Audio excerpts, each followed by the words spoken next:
چیز کسی کوٹ میں ہونے والی ہے اسی کوٹ کو آج الف وفاداری کے لیے استعمال کیا کہ اے محبوب کبریا تم آگے کھڑے ہو، ساری کائنات تیرا ہبہ ہے اور تو موہوب لہو ہے، میں واہب ہوں، یہ پوزیسی انفیکٹ ہے، سارے آ کے میرے محبوب کے پیچھے نیت کرو نماز کی، کہ یہ نماز کی نیت کرنا اصل میں سر تسلیم خم کرنا ہوتا ہے۔ آئیے بات سمجھ میں؟ بات بلے پڑی۔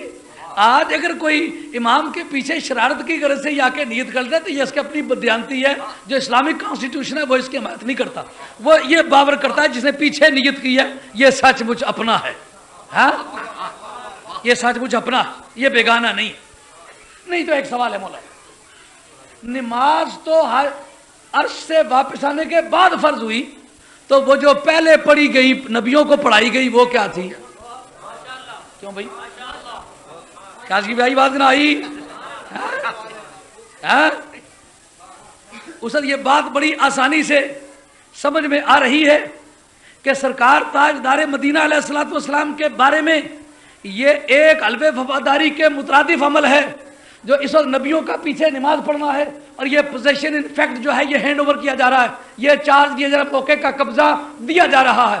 اب کیوں دیا جا رہا ہے کہ نبی ما ارسلنا من رسول الا لیطاع باذن اللہ، نبی کے پاس چارج ہوتا ہے اس حلقے کا جس کا وہ نبی بن کے آتا، جس کا وہ رسول بن کے آتا۔ اب اس مقام پر امام عبدالوہاب شورانی رحمۃ اللہ علیہ الواقید الجواہر کے اندر لکھا ہے کہ جس وقت حضرت سید عالم علیہ السلام بیت المعمور میں پہنچے تو فرشتوں نے ان کے پیچھے کھڑے ہو کر کے اسی طرح نماز پڑھی جس طرح زمین پر نبیوں نے پڑھی۔ کہ کیوں؟ کہ زمین کا چارج نبیوں کے پاس تھا، آسمان کا چارج فرشتوں کے پاس تھا۔ اب سرکار دو عالم علیہ الصلوۃ والسلام کو آگے کھڑا کرنے کا مقصد، اے فرشتوں اپنی فری کنسنٹ سے، اپنی آزاد مرضی سے یہ چارج اس کے حوالے کر دو، کیونکہ تبارک الذی نزل الفرقان علی عبدہ لیکون للعالمین نذیرا۔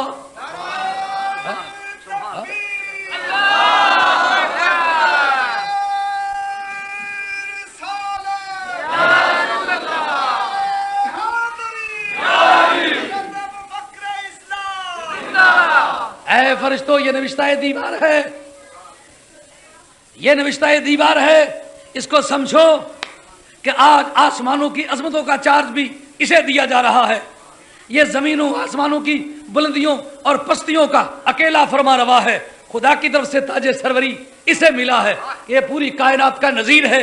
میں نے اپنے دامن ربوبیت کے ساتھ اس کے دامن رحمت و نظارت کو اٹیچ کر کے پھیلا دیا، جہاں تک میرے رب ہونے کا دامن جائے وہاں تک اس کے نذیر ہونے کا دامن جائے، جہاں تک میرے رب ہونے کی وسعتیں ہوں وہاں تک اس کی رحمت ہونے کی وسعتیں ہوں۔ میں بھی کائنات میں حاضر ناظر رہوں، یہ بھی حاضر ناظر رہے، میں رب ہو کے حاضر ناظر رہوں، یہ رحمت ہو کے حاضر ناظر رہوں۔ یہ بات سمجھ میں آئی ہے؟ پتہ چلا کس طرح یونیورسل ہے۔ ہاں میں احتجاجاً انگریزی میں تقریر شروع کر دوں گا، یہی مٹیریل۔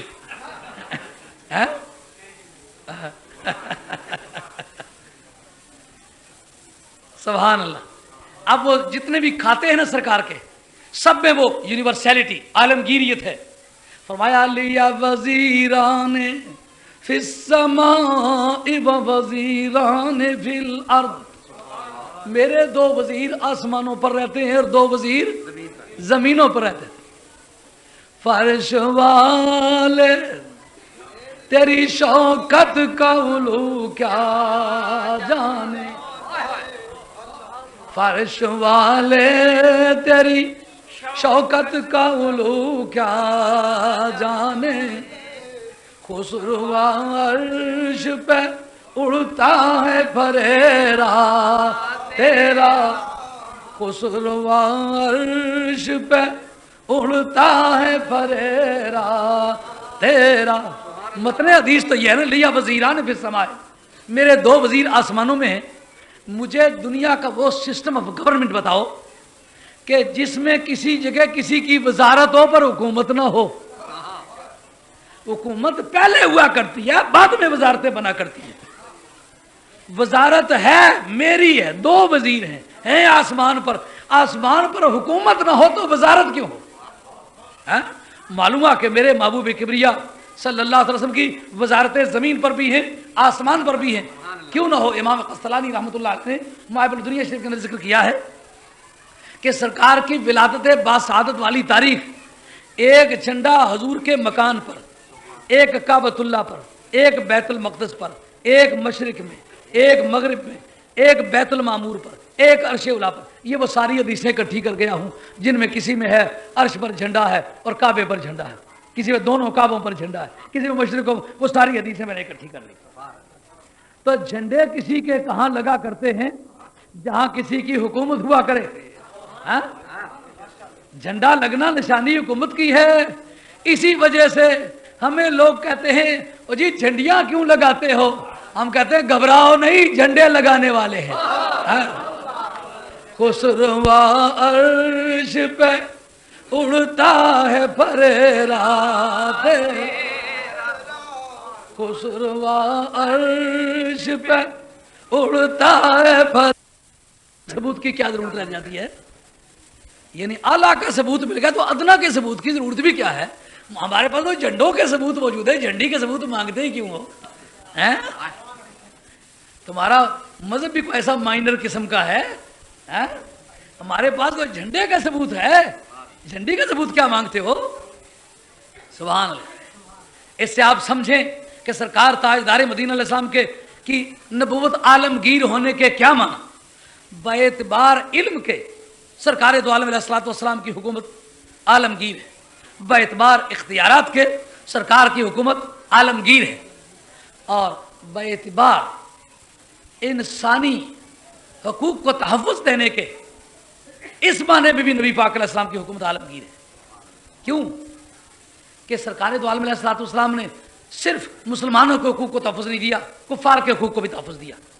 فرمایا کافر کی جان اور مال عزت و آبرو بھی اسی طرح حرام ہے جس طرح مومن کی جان مال عزت اور آبرو حرام ہے، اسی طرح کافر کی عزت و آبرو بھی حرام ہے.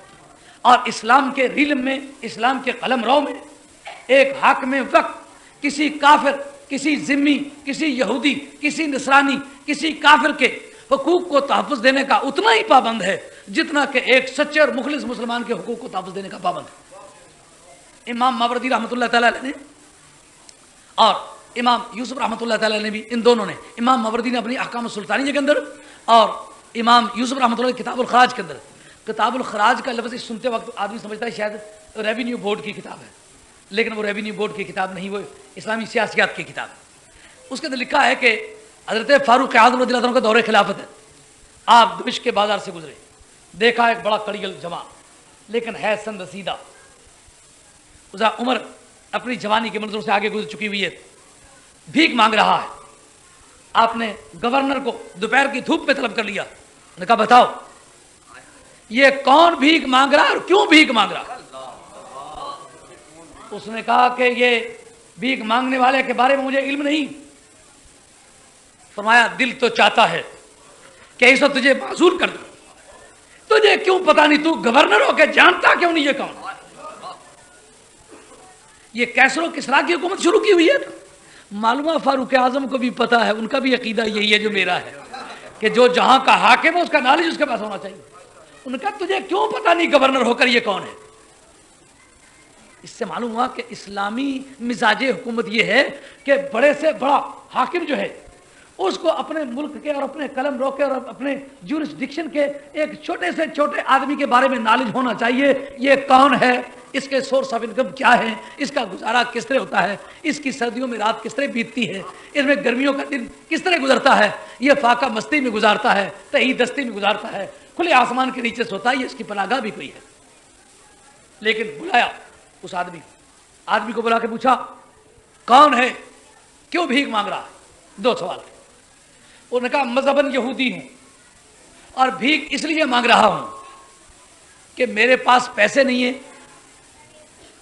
اپنا خراج ادا کرنے کے لیے، زر ذمیت ادا کرنے کے لیے، جزیہ ادا کرنے کے لیے.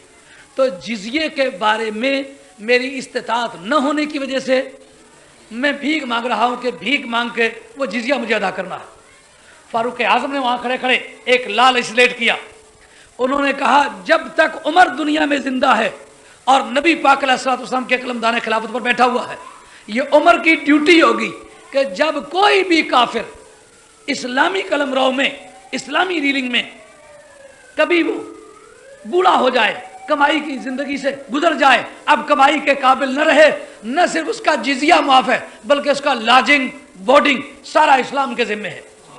یہودی ہوگا لیکن اس کو اسلام روٹی دینے کا پابند ہے, عیسائی ہوگا مگر اس کو اسلام کپڑا مہیا کرنے کا پابند ہے, وہ غیر مسلم ہوگا کافر ہوگا مگر اس کو بچے پالنے کی ذمہ داری خود اسلام کے ذمہ ہے. واہ میرے مصطفیٰ تیرے نظام پہ قربان. سرکار دو عالم علیہ السلام نے فرمایا میرے قلمرو میں رہتا ہے, میرے پریسکرائبڈ ایریا کا ریزیڈنٹ ہے, باشندہ ہے. من ماتا وعلیہ دین ولم یترک قضاء فلیاتنی فانا وارثہ. سرکار نے یہ نہیں فرمایا کہ وہ مومن ہو کے کافر ہو, فرمایا میرے قلمرو میں رہتا ہو, قرض دار ہو, قرض کی حالت میں مر رہا ہو تو اس کو مجھ سے رابطہ قائم کرنا چاہیے. قرض ہو, ہاں قرض ہو اس پر, وَلَمْ يَتْرُكْ قَضَاءً, اور وہ قرضے کی ادائیگی کا اس کے پاس کوئی بندوبست نہ ہو, اس حالت میں چاہیے کہ وہ میرے ساتھ رابطہ قائم کرے. فَعَلَيَّ قَضَاؤُهُ, اس کے قرضے کی ادائیگی میرے ذمہ ہے. فَأَنَا وَارِثُهُ لِمَنْ لَا وَارِثَ لَهُ, ہر اس آدمی کا میں وارث ہوں جس کا کوئی وارث نہیں. اساں سنیا ماہی اودی باں پھڑدا, اساں سنیا ماہی اودی باں پھڑدا, جدا کوئی بھی سہارا نہ ہووے. اساں سنیا اے اساں سنیا ماہی اودی باں پھڑدا, جدا کوئی بھی سہارا نہ ہووے, جدا کوئی بھی سہارا نہ ہووے. کیا دنیا میں کیا آخرت میں جس کا کوئی بھی سہارا نہ ہووے. اودی کشتی کنارے لاندا ہے, جدا کوئی بھی کنارا نہ ہووے, جدا کوئی بھی کنارا نہ ہووے. حدیث صحیح کے اندر آتا ہے, بخاری شریف کے متن میں حدیث موجود ہے کہ سرکار دو عالم علیہ السلام فرماتے ہیں ایک آدمی ایسا ہوگا قیامت کے میدان میں ہوگا, وہ اپنی ماں سے کہے گا ایک نیکی چاہیے میری مدد کرو, ماں کہے گی کوئی بندوبست نہیں ہے, اس کا مطلب تھوڑی تھوڑی نیکی اکٹھی کر لے. ایک روایت اور ہے جس میں کسی کی ایک ہی نیکی کم رہ گئی ہوگی جنت میں جانے کے لیے, وہ حدیث اور ہے, یہ اور ہے. اس کا مطلب یہ ہوگا تھوڑی تھوڑی نیکیاں مانگوں, زیادہ نہ مانگوں, کہ کنجوس آدمی زیادہ دے نہیں سکتے, تھوڑی تھوڑی مانگوں. ماں سے کہے گا, ماں کہے گی تو میرا تیرا رشتہ ہی کوئی نہیں. یوم ینقطع کل سبب ونسب الا سببی ونسبی, قیامت کے میدان میں سارے رشتے ٹوٹ جائیں گے مگر نبی پاک علیہ الصلوۃ والسلام کا کوئی رشتہ بھی نہیں ٹوٹے گا. جس کے نانا لگتے اس کے نانا لگیں گے, جس کے سسر لگتے اس کے سسر لگیں گے, جس کے باپ لگتے اس کے باپ لگیں گے, جن کے خامد لگتے ان کے خامد لگتے ہیں. تو سرکار دو عالم علیہ السلام فرمائیں گے جب اسے پابند سلاسل کر کے جہنم کی طرف لے جا رہے ہوں گے, اس وقت وہ کہے گا یار یہ گنبد سامنے لگا ہوا ہے, اس خیمے کے پاس مجھے لے چلو ذرا ان کی زیارت کر لوں. جب میرے سامنے پابند سلاسل حالت میں لایا جائے گا, میں کہوں گا ذرا ٹھہر جاؤ, اس نے بڑے پیار کے عالم میں ایک مرتبہ مجھ پر درود پڑا تھا, حساب تو اس کا ہو گیا ہے لیکن شفاعت باقی ہے. شفاعت میرا کام تھا, میں چل کر کے اللہ کی بارگاہ میں عرض کرتا ہوں. اب جس وقت اسے واپس لے جایا جائے گا عرض کریں گے مولا کریم اس بندے کا حساب تو ہو چکا لیکن ایک آئٹم کے بارے میں مجھے بات کرنی ہے, فلاں جو اس نے درود پڑا تھا حساب میں تو واقعی کم نکلا ہے, پر مجھے بڑا اس پر پیار آیا تھا, اس نے بڑے ذوق سے درود پڑا تھا, ایک مرتبہ نام کسی لجپال کا لیا, اتنے پیار سے نام لیا تھا میں اس کو بھول نہیں سکتا. مولا کریم تیری بارگاہ میں اگر کوئی میری عزت ہے تو اس عزت کے صدقے اس کو معاف کر دے. اب ٹھنا ٹھن ہتکڑیاں نیچے گر جائیں گی, آدمی کو جنت کی چٹ لگا کے جنت کی طرف بھیجا جا رہا ہوگا. اس وقت قائمین محشر پوچھیں گے کہ ابھی تو جہنمی تھا, ابھی جنت کا مستحق کس طرح بن گیا. سرکار کے گنبد خضرا کی طرف اشارہ کر کے, مقام محمود کی طرف اشارہ کر کے, سرکار کے لواء الحمد کی طرف اشارہ کر کے, سرکار کے لمبے لمبے